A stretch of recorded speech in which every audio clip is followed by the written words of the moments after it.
Hi, ഞാൻ ആദിഷ്. ഇന്നത്തെ വീഡിയോയിലൂടെ നമ്മൾ ഷെയർ ചെയ്യാനായിട്ട് പോകുന്നത് നിങ്ങളുടെ എക്സിനെ അട്രാക്റ്റ് ചെയ്യാനുള്ള പ്രധാനപ്പെട്ട 6 റൂൾസാണ്.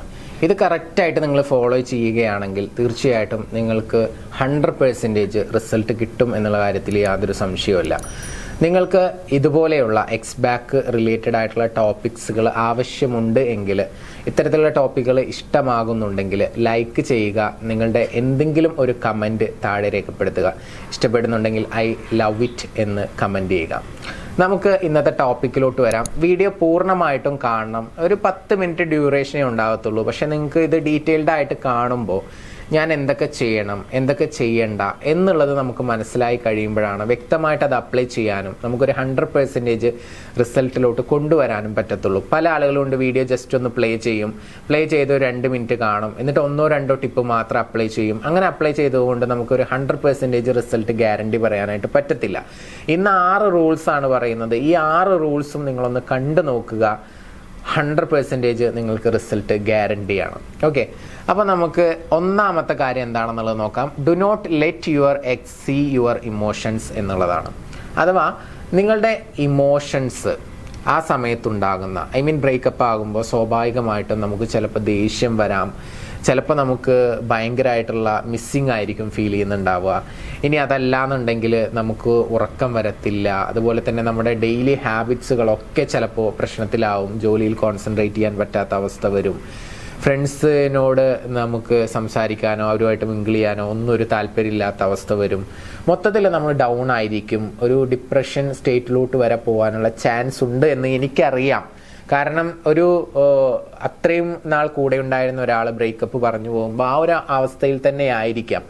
പക്ഷേ ആ സമയത്ത് പലരും ചിന്തിക്കുക, എൻ്റെ സങ്കടം, എനിക്ക് പറയാനുള്ളത് ഞാൻ ഇഷ്ടപ്പെടുന്ന ആ വ്യക്തിയെ അറിയിച്ചു കഴിഞ്ഞാൽ, അല്ലെങ്കിൽ ഞാൻ സങ്കടത്തിലാണെന്ന് അറിയുമ്പോൾ എന്നെ കെയർ ചെയ്യും, തിരിച്ച് അട്രാക്റ്റഡ് ആവും, അല്ലെങ്കിൽ എന്നെ സമാധാനിപ്പിക്കും. ഞാൻ വിഷമിക്കുന്നത് ചിലപ്പോൾ ആൾക്ക് ഇഷ്ടം ഉണ്ടാവില്ല, എന്നോട് ഇഷ്ടം ഉണ്ടായിരിക്കും എന്നൊക്കെയുള്ള ചിന്തയിൽ നമ്മൾ ആ ഇമോഷൻസ് അറിയിക്കാൻ വേണ്ടി ശ്രമിച്ചുകൊണ്ടേയിരിക്കും. അതൊരു വൻ മിസ്റ്റേക്കാണ്. അതൊരിക്കലും ചെയ്യരുത് എന്നുള്ളത് തന്നെയാണ് ഫസ്റ്റത്തെ റൂള്. ഓക്കെ, നിങ്ങളുടെ എക്സാക്റ്റ് ഇമോഷൻസ് അറിയിക്കരുത്. ഒരു 2 വീക്സ് ഭയങ്കരമായിട്ടുള്ള പ്രശ്നങ്ങൾ നമുക്കുണ്ടായിരിക്കും. മാനസികമായിട്ട് അതിനെ ഓവർകം ചെയ്യാൻ ഭയങ്കര പ്രശ്നങ്ങളുണ്ടായിരിക്കും. ഇപ്പം നിങ്ങൾ ഈ വീഡിയോ കാണുന്ന സമയത്ത് ചിലപ്പോൾ നിങ്ങൾ ചിന്തിക്കുന്നതായിരിക്കും, സാർ എന്താ ഇത് റെഡിയാക്കാതിരിക്കാനുള്ള കാര്യങ്ങളാണോ പറഞ്ഞു തരുന്നത്? അല്ല, നിങ്ങൾ അങ്ങനെ ചെയ്തതുകൊണ്ട് നിങ്ങൾക്ക് പുതിയ രീതിയിലുള്ള ഒരു റിസൾട്ടൊന്നും കിട്ടത്തില്ല. ഞാൻ പറയുന്ന കാര്യങ്ങൾ കറക്റ്റായിട്ട് ഫോളോ ചെയ്യുകയാണെങ്കിൽ നിങ്ങൾക്ക് റിസൾട്ട് കിട്ടും. ഇനി രണ്ടാമത്തെ ഒരു കാര്യം എന്ന് പറയുന്നത്, നമ്മൾ ആ 2 ആഴ്ച അല്ലെങ്കിൽ ഒരു 3 ആഴ്ച പിടിച്ചു നിൽക്കുക എന്ന് പറയുന്നത് ഭയങ്കര പ്രയാസമായിട്ടുള്ള കാര്യമാണ്. കാരണം നമ്മൾ മെൻ്റലി ഭയങ്കര ഡൗൺ ആയിരിക്കും. അത് നമ്മൾ എത്രത്തോളം ആ വ്യക്തിയെ സ്നേഹിക്കുന്നുണ്ടോ, എത്രത്തോളം അറ്റാച്ച്ഡ് ആണോ അതിനെ ബേസ് ചെയ്തിട്ടിരിക്കും. അപ്പോൾ നമുക്ക് കുറച്ച് പ്രാക്ടീസിലൂടെ നമ്മൾ കടന്നു പോവുകയാണെങ്കിൽ, നോ കോണ്ടാക്റ്റ് അപ്ലൈ ചെയ്യണം, നമ്മളൊന്ന് സൈലൻ്റ് ആവണം. ആ പ്രാക്ടീസിലൂടെ കടന്നു പോകുമ്പോൾ തീർച്ചയായിട്ടും നമുക്ക് പോസിറ്റീവായിട്ടുള്ള റിസൾട്ട് കിട്ടും. അപ്പോൾ പ്രാക്ടീസിലോട്ട് വരുന്നതിന് മുമ്പ് ഒരു കാര്യം ഞാൻ പറയാൻ വിട്ടുപോയി. നമ്മൾ ഈ ഇമോഷൻസ് അറിയിക്കുക എന്നൊക്കെ പറയുന്നത്, പല ആളുകളും സ്റ്റാറ്റസിലൂടെ നമ്മൾ ഭയങ്കര സെഡാണ്, അല്ലെങ്കിൽ നമുക്ക് എന്തെങ്കിലും പറയാനുണ്ടെങ്കിൽ അത് സ്റ്റാറ്റസ് അപ്ഡേറ്റ് ചെയ്യുക, അങ്ങനത്തെ ചീപ്പ് പരിപാടികളൊക്കെ ചെയ്യുന്ന ആളുകളുണ്ട്. അത്തരത്തിലുള്ള പരിപാടികളൊക്കെ അവസാനിപ്പിക്കുക. ചില ആളുകളുണ്ട് DP കളയുക, ചില ആളുകളുണ്ട് DP ബ്ലാക്ക് ആക്കി ഇട്ട് കൊടുക്കുക. അതൊക്കെ ഓപ്പോസിറ്റുള്ള ആളെ കാണിപ്പിക്കാൻ വേണ്ടിയിട്ടായിരിക്കും. നമ്മൾ സങ്കടത്തിലാണെന്നുള്ളത് നാട്ടുകാർ ഓടി അറിഞ്ഞോട്ടെ എന്നുള്ള രീതിയിലായിരിക്കും ചില ആളുകളുടെ ബിഹേവിയർ. അത്തരത്തിലുള്ള ചീപ്പ് പരിപാടികളിലോട്ടൊന്നും പോവാതിരിക്കാൻ വേണ്ടി പ്രത്യേകം ശ്രദ്ധിക്കുക. ഞാൻ പറഞ്ഞു വന്നത് രണ്ടാമത്തെ പോയിന്റാണ്, ചില പ്രാക്ടീസുകളിലോട്ട് കടക്കുക എന്നുള്ളതാണ്. അതെന്ന് പറഞ്ഞു കഴിഞ്ഞാൽ നമുക്ക് മെൻ്റലി ഒന്ന് ഓക്കെ ആവണം. അതിൻ്റെ കൂടെ തന്നെ നമ്മുടെ അട്രാക്ഷൻ പവർ ഒന്ന് തിരിച്ചെടുക്കണം. ആ വ്യക്തിയെ നമ്മുടെ ലൈഫിലോട്ട് തന്നെ കൊണ്ടുവരണം. അങ്ങനെയൊക്കെ ആഗ്രഹിക്കുന്നുണ്ടെങ്കിൽ ലവ് മാസ്റ്ററി എന്ന് പറയുന്ന നമ്മുടെ ഒരു കോച്ചിങ് പ്രോഗ്രാം ഉണ്ട്. ആ പ്രോഗ്രാമിലോട്ട് നിങ്ങൾ എൻ്റർ ചെയ്ത് കഴിഞ്ഞാൽ 21 ദിവസം നിങ്ങൾ എന്തൊക്കെ ചെയ്യണം, എന്തൊക്കെ ചെയ്യരുത് എന്നുള്ളതിനെ പറ്റിയിട്ട് വ്യക്തമായിട്ടുള്ളൊരു ധാരണ കിട്ടും. ചില പ്രാക്ടീസുകളിലൂടെ കടന്നു പോകുമ്പോൾ നിങ്ങളുടെ അട്രാക്ഷൻ പവർ വീണ്ടെടുക്കാനും നിങ്ങളുടെ മെൻ്റൽ സ്റ്റേറ്റ് ഒന്നുകൂടി പവർഫുൾ ആക്കാനും നിങ്ങൾക്ക് ആ വ്യക്തിയെ റീ അട്രാക്ട് ചെയ്യാനും കഴിയുന്ന ധാരാളം പവർഫുൾ ആയിട്ടുള്ള ലോ ഓഫ് അട്രാക്ഷൻ ടെക്നിക്കുകൾ അതിൽ ഉൾപ്പെടുത്തിയിട്ടുണ്ട്. അത് ഡേ ബൈ ഡേ ആയിട്ട് നിങ്ങൾ ചെയ്യുമ്പോൾ തീർച്ചയായിട്ടും നിങ്ങൾക്ക് ആ ബ്രേക്കപ്പിൽ നിന്ന് റിക്കവർ ആവാനും ഒപ്പം തന്നെ ആ വ്യക്തിയെ തിരിച്ച് ലൈഫിലോട്ട് കൊണ്ടുവരാനും വളരെയധികം പോസിബിലിറ്റി ഉള്ള ഒരു കോഴ്സാണ്. 99% നിങ്ങൾക്ക് റിസൾട്ട് കിട്ടും. 1% എന്ന് പറഞ്ഞാൽ അത് പ്രോപ്പറായിട്ട് ചെയ്യാത്ത ആളുകൾക്ക് റിസൾട്ട് കിട്ടത്തില്ല. പ്രോപ്പറായിട്ട് ചെയ്ത് കഴിഞ്ഞാൽ നിങ്ങൾക്ക് 100% റിസൾട്ട് ഗ്യാരണ്ടിയാണ്. അപ്പോൾ അതിലോട്ട് കടന്നു വരാൻ താല്പര്യമുള്ള ആളുകൾക്ക് മുകളിൽ കാണുന്ന നമ്പറിലോട്ട് ജസ്റ്റ് ഒന്ന് വിളിച്ചിട്ട് നിങ്ങൾ അതിലൂടെ ആ ഒരു പ്രാക്ടീസിലൂടെ കടന്നു പോവുക, അതിൽ ജോയിൻ ചെയ്യുക. 21 ദിവസം നിങ്ങളെ ഗൈഡ് ചെയ്യാൻ ആളുണ്ടായിരിക്കും. എന്തെങ്കിലും സംശയങ്ങളോ കാര്യങ്ങളൊക്കെ ഉണ്ടെന്നുണ്ടെങ്കിൽ നിങ്ങൾക്ക് ആ ഡൗട്ട് ക്ലിയർ ചെയ്തുകൊണ്ട് തന്നെ ചെയ്ത് മുന്നോട്ട് പോകാവുന്നതാണ്. അപ്പോൾ നിങ്ങൾക്ക് മെൻ്റലി ഓക്കെ ആവാനും തിരിച്ച് അട്രാക്ട് ചെയ്യാനും സാധിക്കും. അവിടെ ഒരു പോസിബിലിറ്റി ഉണ്ട് എന്നുള്ളതാണ് പറയുന്നത്. ഇനി നമ്മുടെ മെയിൻ പോയിന്റ്സുകളിലോട്ട് വരാം. മൂന്നാമത്തെ പോയിന്റ് എന്ന് പറയുന്നത്, അപ്പോൾ രണ്ടാമത്തെ ഒരു ഓപ്ഷൻ മാത്രമാണ്, തീരെ താങ്ങാൻ കഴിയാത്ത ആളുകൾ മാത്രം ആ ഒരു പ്രാക്ടീസിലോട്ട് ജോയിൻ ചെയ്യുക. അല്ലാത്ത ആളുകൾ മൂന്നാമത്തെ ഓപ്ഷൻ വളരെ കൃത്യമായിട്ട് ശ്രദ്ധിക്കുക. Don't think of this as the end എന്നുള്ളതാണ്. അഥവാ ഇതെല്ലാറ്റിൻ്റെയും ഒരവസാനമാണ് എന്നുള്ള രീതിയിൽ ചിന്തിക്കാതിരിക്കുക. ലൈഫിൽ ഇങ്ങനെ ഒരു ബ്രേക്കപ്പ് പ്രണയിച്ച ആളുകൾക്കൊക്കെ സംഭവിച്ചിട്ടുണ്ടായിരിക്കും. കാരണം എല്ലാ പ്രണയവും സക്സസ്ഫുൾ ആയിക്കൊള്ളണം എന്നില്ല. നമുക്ക് ഇഷ്ടം എന്ന് പറയുന്നത് ഒരാളോട് തോന്നുന്നു, അത് ഓപ്പോസിറ്റ് നിൽക്കുന്ന ആൾക്ക് ഇങ്ങോട്ട് തോന്നിക്കൊള്ളണം എന്നില്ല. തുടക്കത്തിൽ തോന്നിയെങ്കിലും അത് ഒരുപാട് നാൾ നീണ്ടു നിന്നോളണം എന്നുമില്ല. പരസ്പരം അങ്ങോട്ടും ഇങ്ങോട്ടും മനസ്സിലാക്കുമ്പോൾ ചിലപ്പോൾ ബ്രേക്കപ്പ് ഒക്കെ സംഭവിക്കാം. അപ്പോൾ ഇതെല്ലാറ്റിൻ്റെയും അവസാനമാണ് എന്നുള്ളത് ചിന്തിക്കാതിരിക്കുക. എന്തെങ്കിലും പ്രോബ്ലംസ് ഉണ്ടെങ്കിൽ അത് നമുക്ക്, ഞാൻ നേരത്തെ പറഞ്ഞ കുറച്ച് പ്രാക്ടീസിലൂടെ നമുക്ക് റെഡിയാക്കി എടുക്കാൻ പറ്റും. അത് തന്നെ വേണമെന്നുണ്ടെങ്കിൽ, ഇനി അതല്ല അത് വേണ്ട നമുക്ക് മൂവ് ഓൺ ചെയ്യണമെന്നുണ്ടെങ്കിൽ അതിനുള്ള പരിഹാരവും നമ്മുടെ പക്കലുണ്ട്. എന്താണെങ്കിലും നിങ്ങൾക്ക് സപ്പോർട്ടിന് വേണ്ടിയിട്ട് മുകളിൽ കാണുന്ന നമ്പറിലോട്ട് വിളിച്ച് ഡീറ്റെയിൽസ് ചോദിച്ച് അതിലോട്ട് താല്പര്യമുള്ള ആളുകൾക്ക് വരാവുന്നതാണ്. അപ്പം ഞാൻ മൂന്നാമതായിട്ട് പറയുന്ന പോയിന്റ് എന്ന് പറഞ്ഞു കഴിഞ്ഞാൽ അത് എല്ലാറ്റിൻ്റെയും അവസാനമാണ് എന്നുള്ളത് ചിന്തിക്കാതിരിക്കുക. അടുത്തൊരു പോയിന്റായിട്ട് വരുന്നത് do not talk to their friends എന്നുള്ളതാണ്. ഇപ്പോൾ കോമൺ ഫ്രണ്ട്സ് ഉണ്ടാവും, അല്ലെങ്കിൽ അവരുടേതായിട്ടുള്ള സുഹൃത്തുക്കൾ ഉണ്ടാവും. അവരോട് സംസാരിക്കാതിരിക്കുക, നിങ്ങളുടെ റിലേഷൻഷിപ്പിനെ കുറിച്ചുള്ള കാര്യങ്ങൾ ഷെയർ ചെയ്യാതിരിക്കുക, നിങ്ങളുടെ വിഷമങ്ങൾ പറയാതിരിക്കുക. കാരണം നിങ്ങൾ എന്ത് പറഞ്ഞു കഴിഞ്ഞാലും അത് അവിടെ അറിയുമെന്നുള്ള കാര്യത്തിൽ യാതൊരു സംശയമില്ല. അവരുമായിട്ടായിരിക്കും അവർ കൂടുതലായിട്ടും കോണ്ടാക്ട് ചെയ്യുന്നത്. ആ ഒരു സമയത്ത് നിങ്ങളെക്കുറിച്ചുള്ള അപ്ഡേഷൻസും കാര്യങ്ങളൊക്കെ ചോദിക്കുന്നത്. അപ്പോൾ ആ സമയത്ത് നിങ്ങളെക്കുറിച്ചിട്ടുള്ള യാതൊരു അപ്ഡേഷനും അവർക്ക് കിട്ടരുത്. അങ്ങനെ കിട്ടാതെ വരുമ്പോഴാണ് നിങ്ങളെ ചേസ് ചെയ്യാനുള്ള ഒരു മെൻറ്റാലിറ്റി അവർക്ക് വരിക. അപ്പോൾ നിങ്ങളായിട്ട് അതൊന്നും കൊടുക്കാതിരിക്കുക, സുഹൃത്തുക്കളോടൊന്നും സംസാരിക്കാതിരിക്കുക. നിങ്ങളുടെ സുഹൃത്തുക്കളോടല്ല പറയുന്നത്, അവരുടെ സുഹൃത്തുക്കളോട് യാതൊരു വിധത്തിലുള്ള കോണ്ടാക്റ്റും വെക്കാതിരിക്കുക തൽക്കാലത്തേക്ക്. ഓക്കെ, ഇതൊന്ന് ശരിയായി വരുന്നത് വരെ അവരോട് ഒരു കാര്യവും ഷെയർ ചെയ്യാതിരിക്കുക എന്നുള്ളതാണ്. അതുപോലെ തന്നെ ഇതിൻ്റെ നേരെ ഓപ്പോസിറ്റ് ആയിട്ട് വരുന്നൊരു കാര്യം, നിങ്ങൾ സ്പെൻഡ് ചെയ്യേണ്ടത് നിങ്ങളുടെ ഫാമിലി മെമ്പേഴ്സ്, നിങ്ങളെ കെയർ ചെയ്യുന്ന ആളുകളുണ്ടായിരിക്കും, അവരുടെ കൂടെ ടൈം സ്പെൻഡ് ചെയ്യുക. അതുപോലെ തന്നെ നിങ്ങളുടെ ആത്മാർത്ഥമായിട്ടുള്ള സുഹൃത്തുക്കളുണ്ടായിരിക്കും, അവരുടെ കൂടെ ടൈം സ്പെൻഡ് ചെയ്യുക, അവരോട് സംസാരിക്കുക, ഇടപഴകുക, പുറത്തു പോവുക, ഇങ്ങനെയുള്ള കാര്യങ്ങളൊക്കെ നിങ്ങൾക്ക് ചെയ്യാവുന്നതാണ്. ഇനി അടുത്തതായിട്ട് വരുന്നത് ഗെറ്റ് ഔട്ട് എന്നുള്ളതാണ്. Get out, be social and stay busy എന്നുള്ളതാണ്. ഓരോ പോയിന്റ്സും നമുക്ക് എക്സ്പ്ലെയിൻ ചെയ്ത് പറയാം. First one, get out.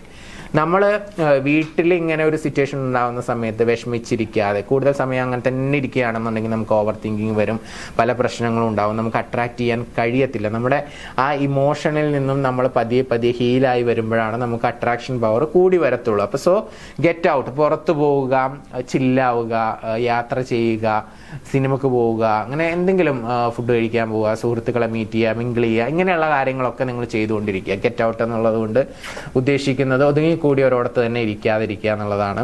കരച്ചിൽ വരുന്നുണ്ടെങ്കിൽ കരയാതെ നാട്ടുകാരെ അറിയിക്കേണ്ട ആവശ്യമൊന്നുമില്ല. സോ അത് കരഞ്ഞു തീർക്കുക. Next one, B social. Social ആവുക, ആളുകളുമായിട്ട് മിങ്കിൾ ആവുക എന്നുള്ളതാണ് ഉദ്ദേശിക്കുന്നത്. ഇപ്പം നിങ്ങൾ ജിമ്മിൽ പോകുന്ന ആളുകളാണെങ്കിൽ ജിമ്മിൽ പോകാം, യോഗ ചെയ്യുന്ന ആളുകളാണെങ്കിൽ യോഗ ചെയ്യാം, എന്തെങ്കിലും സോഫ്റ്റ് സ്കിൽസ് ഒക്കെ പഠിക്കാൻ പോകുന്ന ആളുകളാണെന്നുണ്ടെങ്കിൽ ഡാൻസോ അല്ലെങ്കിൽ പാട്ടോ മ്യൂസിക്കോ എന്തെങ്കിലുമൊക്കെ പഠിക്കുന്ന ആളുകളാണെങ്കിൽ അതൊക്കെ പഠിക്കുന്ന സ്ഥലങ്ങളിൽ ചെല്ലുക, ആളുകളുമായിട്ട് ഇടപഴകുക, എന്തെങ്കിലും ക്ലബ്ബുകളിലൊക്കെ ജോയിൻ ചെയ്യുക. അതുപോലെ തന്നെ ഇപ്പോൾ വായനശാല അങ്ങനെയുള്ള കാര്യങ്ങളൊക്കെ ഉണ്ടായിരിക്കും, അവിടെയൊക്കെ പോയിട്ട് ബുക്കുകൾ കാര്യങ്ങളൊക്കെ റീഡ് ചെയ്യുക. അങ്ങനെ സോഷ്യൽ ആവുക, ആളുകളുമായിട്ട് കണക്റ്റഡ് ആവുക എന്നുള്ളത് ഇമ്പോർട്ടൻ്റ് ആയിട്ടുള്ള ഒരു കാര്യമാണ്. Then next one, stay busy. എപ്പോഴും ബിസി ആയിട്ടിരിക്കുക. നമ്മൾ ഫ്രീ ആയിട്ടിരിക്കുന്ന സമയത്താണ് പലപ്പോഴും നമുക്ക് ഓവർ തിങ്കിങ്ങും കാര്യങ്ങളൊക്കെ വരിക. അപ്പോൾ നമ്മൾ ഓവറായിട്ട് ചിന്തിക്കുകയും പല കാര്യങ്ങളിലോട്ട് കടന്നു ചെല്ലുകയും വീണ്ടും വീണ്ടും ഇമോഷണൽ ആയിക്കൊണ്ടിരിക്കുന്ന സമയത്ത് നമുക്ക് അട്രാക്ഷൻ പവർ നഷ്ടപ്പെട്ടുകൊണ്ടേയിരിക്കും. സോ അതിൽ നിന്ന് റിക്കവർ ആവുന്നതിന് വേണ്ടിയിട്ട് നിങ്ങൾ ബിസി ആവുക, വല്ല കോമഡി മൂവീസ് കാണുക, അല്ലെങ്കിൽ വല്ല DJ സോങ്സ് കേൾക്കുക. അങ്ങനെ നിങ്ങളെ തന്നെ എനർജൈസ് ചെയ്തുകൊണ്ടിരിക്കുക.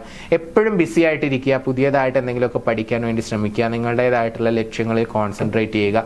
ആ ഒരു പെയിനെ നിങ്ങളുടെ ലക്ഷ്യത്തിലോട്ട് കോൺസെൻട്രേറ്റ് ചെയ്യുകയാണെങ്കിൽ അത് ഒന്നുകൂടി ബെറ്റർ ആയിരിക്കുമെന്ന് നിങ്ങളോട് ഓർമ്മപ്പെടുത്തുകയാണ്. വേണം. ഇനി അടുത്തൊരു പോയിന്റ് എന്ന് പറയുന്നത് ലെസ് ഈസ് മോർ എന്ന് പറയുന്ന പോയിന്റാണ്. ഇതുകൊണ്ട് ഉദ്ദേശിക്കുന്നത് നമ്മൾ കൂടുതലായിട്ട് അവൈലബിൾ ആവാതിരിക്കുക എന്നുള്ളതാണ്. നമ്മൾ എത്രത്തോളം അവൈലബിൾ ആവുന്നോ അത്രത്തോളം അവർക്ക് ഇങ്ങോട്ട് ചേസ് ചെയ്യാനുള്ള ഒരു മെൻറ്റാലിറ്റി ഉണ്ടാവത്തില്ല. നമ്മൾ സൈലൻ്റ് ആവുകയും നമ്മളെന്താണ് എവിടെയാണ് നമ്മളെക്കുറിച്ചൊന്നും അറിയാതിരിക്കുകയും ചെയ്യുന്ന സമയത്താണ് ഓപ്പോസിറ്റ് നിൽക്കുന്ന വ്യക്തിക്ക് ഇങ്ങോട്ടൊരു ചേസിങ് മെൻറ്റാലിറ്റി വരിക എന്നുള്ളത് നിങ്ങൾ മനസ്സിലാക്കുക. സോ അതുകൊണ്ട് കൂടുതലായിട്ട് അവൈലബിൾ ആവാതിരിക്കുക. അത് മെസ്സേജിലാണെങ്കിലും കോളിലാണെങ്കിലും ഒക്കെ ഒരു നോ കോണ്ടാക്റ്റ് കീപ്പ് ചെയ്യുകയാണെന്നുണ്ടെങ്കിൽ ആ ഒരു ബ്രേക്കപ്പിൽ നിന്ന് റിക്കവർ ആവാനും നിങ്ങൾക്ക് ആ വ്യക്തിയെ റീ അട്രാക്ട് ചെയ്യാനും പോസിബിൾ ആണ് എന്നുള്ളതാണ്. നമ്മൾ ഇതിന് മുമ്പ് കുറച്ച് വീഡിയോസ് ചെയ്തിട്ടുണ്ടായിരുന്നു. ഇപ്പോൾ ഈ നോ കോണ്ടാക്റ്റ് അല്ലെങ്കിൽ ഈ ആക്ടിവിറ്റീസ് കാര്യങ്ങളൊക്കെ ചെയ്തു കഴിഞ്ഞാൽ എങ്ങനെ നമുക്ക് എക്സിനെ അപ്രോച്ച് ചെയ്യാം എന്നുള്ളതിനെ പറ്റിയിട്ടൊക്കെ. അപ്പോൾ പഴയ വീഡിയോസൊക്കെ നിങ്ങളൊന്ന് പോയി നോക്കുക.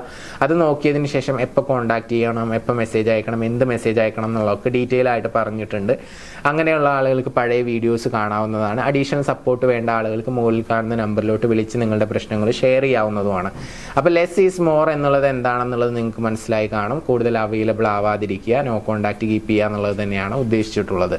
അപ്പോൾ ഇങ്ങനെ കുറച്ച് ഓപ്ഷൻസ് ഞാൻ പറഞ്ഞു. ഈ കാര്യങ്ങളിലൂടെയൊക്കെ നിങ്ങൾ പോവുകയാണെങ്കിൽ, ഈ റൂൾസൊക്കെ നിങ്ങൾ ഫോളോ ചെയ്യുകയാണെങ്കിൽ തീർച്ചയായിട്ടും നിങ്ങൾക്ക് നിങ്ങളുടെ എക്സിനെ അട്രാക്റ്റ് ചെയ്യാൻ സാധിക്കും. 99% നമുക്ക് പോസിബിലിറ്റി ഉണ്ട് കറക്റ്റ് റൂൾസ് അപ്ലൈ ചെയ്യുകയാണെന്നുണ്ടെങ്കിൽ.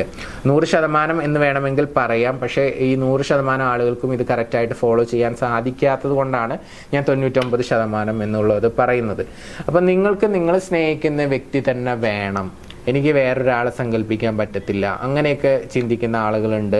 നിങ്ങൾ തമ്മിൽ പരസ്പരം ഹസ്ബൻഡ് ആൻഡ് വൈഫിൻ്റെ പോലെ ഒരു ലൈഫ് ഉണ്ടായിട്ടുണ്ട്, ഒന്നിച്ച് ജീവിച്ചിട്ടുണ്ട്, എനിക്കിനി അങ്ങനെ ചിന്തിക്കാൻ പറ്റില്ല, അങ്ങനെ പറയുന്നത് ശരിക്ക് അങ്ങനെ കഴിയില്ല എന്ന് പറയുന്നത് അതൊരു തെറ്റായിട്ടുള്ള കാര്യമാണ്. അങ്ങനെ പോസിബിൾ ആണ്. നിങ്ങളുടെ ചിന്താഗതികളിൽ മാറ്റം വരുമ്പോഴാണ് അത് പോസിബിൾ ആയിട്ട് വരിക. അപ്പോൾ അങ്ങനെയൊക്കെ വിഷമിച്ചിരിക്കുന്ന എനിക്ക് അയാൾ തന്നെ വേണം അല്ലെങ്കിൽ എനിക്ക് അവളെ തന്നെ വേണം എന്ന് ആഗ്രഹിക്കുന്ന ആളുകളാണെന്നുണ്ടെങ്കിൽ നമ്മുടെ സ്പെഷ്യൽ കോച്ചിങ് പ്രോഗ്രാംസും കാര്യങ്ങളൊക്കെ ഉണ്ട്. അതിലോട്ട് നിങ്ങൾക്ക് വരാം. തീർച്ചയായിട്ടും ഞങ്ങളുടെ സപ്പോർട്ട് ഉണ്ടായിരിക്കും. മുകളിൽ കാണുന്ന നമ്പറിൽ നിങ്ങൾക്ക് വിളിച്ചാൽ മതി. അപ്പോൾ അതിൽ വിളിച്ച് നിങ്ങളുടെ പ്രശ്നങ്ങളൊക്കെ ഷെയർ ചെയ്യുക. അതിനുള്ള സൊല്യൂഷൻ നിങ്ങൾക്ക് ലഭിക്കുന്നതാണ്. നമുക്ക് ഈ എക്സ് ബാക്കുമായി ബന്ധപ്പെട്ടിട്ട് ഇനിയും വീഡിയോസ് ഞാൻ ചെയ്യാൻ ആഗ്രഹിക്കുന്നുണ്ട്. അപ്പോൾ നിങ്ങൾക്ക് ഇങ്ങനത്തെ ടോപ്പിക്ക് വേണമെന്നുണ്ടെങ്കിൽ താഴെ കമൻറ്റ് ചെയ്യുക. നിങ്ങളുടെ ഇഷ്യൂസും കാര്യങ്ങളും ഷെയർ ചെയ്യുകയാണെന്നുണ്ടെങ്കിൽ അതുമായി റിലേറ്റഡ് ആയിട്ടുള്ള വീഡിയോസ് ചെയ്യാൻ വേണ്ടി ശ്രമിക്കാം. പുതിയ വീഡിയോ ആയിട്ട് നമുക്ക് വീണ്ടും കാണാം. Anyway, thank you.